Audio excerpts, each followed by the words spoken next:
Hi കൂട്ടുകാരെ, എല്ലാവർക്കും പുതിയൊരു വീഡിയോയിലേക്ക് സ്വാഗതം. ഞാൻ ഇന്ന് നിങ്ങളുടെ മുൻപിലേക്ക് കൊണ്ടുവരുന്നത് മൊബൈൽ കൊണ്ടുള്ള ഒരു ചെറിയൊരു ദോഷത്തെക്കുറിച്ചാണ്. നിങ്ങൾക്ക് എല്ലാവർക്കും അറിയാം, എന്നാലും എൻ്റെ വക ചെറിയൊരു വിവരണം. നമ്മൾ രാത്രി കിടക്കുന്ന സമയത്ത് മൊബൈൽ കുത്തിയിടാറുണ്ട്. അതൊരിക്കലും ചെയ്യരുത്. ചിലർ രാത്രി കുത്തിയിട്ട് രാവിലെ എടുക്കാറുള്ളൂ. അതൊരിക്കലും ചെയ്യരുത്. അതുപോലെ തന്നെ ഒരുപാട് ടൈം മൊബൈൽ ചാർജ് ചെയ്യാൻ വെക്കരുത്. അതുമൂലം നമുക്ക് പല പ്രശ്നങ്ങളും ഉണ്ടാവും. നമ്മുടെ ജീവൻ തന്നെ അപകടത്തിലായി എന്ന് വരാം. ചിലപ്പോൾ അത് മൊബൈൽ പൊട്ടിത്തെറിച്ച് ജീവന് തന്നെ ഭീഷണി ഉണ്ടാവും. ശരിയല്ലേ ഞാൻ പറയുന്നത്? പല സ്ഥലങ്ങളിലും നമ്മൾ കേൾക്കാറില്ലേ ഇങ്ങനെ ഓരോരോ വാർത്തകൾ? അല്ലെങ്കിൽ ഷോർട്ട് സർക്യൂട്ട് ഉണ്ടാവാം. അങ്ങനെ പല പ്രശ്നങ്ങളും ഉണ്ടാവും.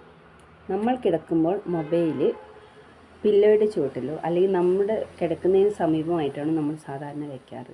ശരിയല്ലേ? ഒരിക്കലും അങ്ങനെ ചെയ്യരുത്.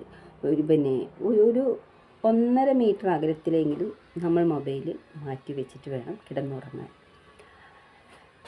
പിന്നെ മൃഗത്തിന് അത് പെട്ടെന്ന് മനസ്സിലാവും. അതാണ് ഈ ഒരു വീഡിയോയിൽ നിങ്ങൾ കാണുന്നത്. അപ്പോൾ ആ ഒരു നായ ഉള്ളത് കൊണ്ട് ആ ഒരു മനുഷ്യൻ്റെ ജീവൻ രക്ഷിച്ചു. ശരിയല്ലേ? ആ മൊബൈൽ പൊട്ടിത്തെറിച്ചിരുന്നെങ്കിലോ? കണ്ടില്ല, അത് ആകെ കത്തിക്കരിഞ്ഞ് പുക വന്ന് പുറത്തേക്കൊക്കെ പോയത് വിഷവാതകമാണ് ആ വരുന്നത്. ആ ഒരു നായയുടെ ഇടപെടൽ മൂലമാണ് ആ ഒരു മനുഷ്യൻ്റെ ജീവൻ രക്ഷിക്കാൻ കഴിഞ്ഞത്. അപ്പോൾ നമുക്ക് ഇന്നത്തെ സല്യൂട്ട് ആ ഒരു നായക്കുട്ടിക്ക് കൊടുക്കാം. ഓക്കെ? അപ്പോൾ നിങ്ങൾ റെഡിയല്ലേ? അപ്പം നിങ്ങളും വേണം ബിഗ് സല്യൂട്ട് കൊടുക്കുക. നമുക്ക് ആ നായയുടെ കരുതലിന് വേണ്ടിയിട്ട് നല്ലൊരു ലൈക്കും കൊടുക്കാം. അപ്പം നിങ്ങൾക്ക് എൻ്റെ വീഡിയോ ഇഷ്ടമായെങ്കിൽ ലൈക്ക് ചെയ്യാം, സപ്പോർട്ട് ചെയ്യാം. Be careful. Okay, bye bye.